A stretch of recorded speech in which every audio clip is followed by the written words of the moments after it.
Hello. കഴിഞ്ഞ ദിവസം Mexican salad video ചെയ്തപ്പോൾ ഞാനൊരു ചില്ലി ഗാർലിക് ഓയിൽ യൂസ് ചെയ്തിരുന്നു.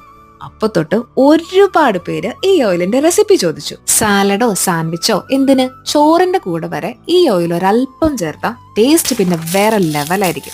വളരെ കുറച്ച് ഇൻഗ്രീഡിയൻസ് മാത്രം വെച്ച് വീട്ടിൽ തന്നെ ഉണ്ടാക്കാം. അപ്പൊ ഉണ്ടാക്കിയാലോ? ഇഞ്ചി വെളുത്തുള്ളി മാക്സിമം പൊടി പൊടിയായിട്ട് വേണം അരിഞ്ഞെടുക്കാൻ. ഒരു ഹീറ്റ് റെസിസ്റ്റന്റ് ബൗളില് കുനുകുനാന്നരിഞ്ഞ ഇഞ്ചി, വെളുത്തുള്ളി, ചില്ലി ഫ്ലേക്സ്, എരിവുള്ള മുളക് പൊടി, എരിവില്ലാത്ത മുളക് പൊടി, പിന്നെ ഉണ്ടെങ്കിൽ ഓനിയൻ പൗഡറും സെസമി സീഡ്സും, പിന്നെ കുറച്ച് ഉപ്പും കൂടെ മിക്സ് ചെയ്തെടുക്കണം. കുറച്ചധികം ഓയിൽ നല്ല പോലെ ചൂടാക്കിയിട്ട് ഈ മിക്സിലേക്ക് ആഡ് ചെയ്യണം. തിളച്ച ഓയിലാണ്, കയ്യിലും മുഖത്തൊന്നും ആവാതെ പ്രത്യേകം ശ്രദ്ധിക്കണം. നല്ല പോലെ ചൂടാറുമ്പോൾ ഒരു ചില്ല് കുപ്പിയിലേക്ക് മാറ്റി സൂക്ഷിച്ചു വെക്കാം.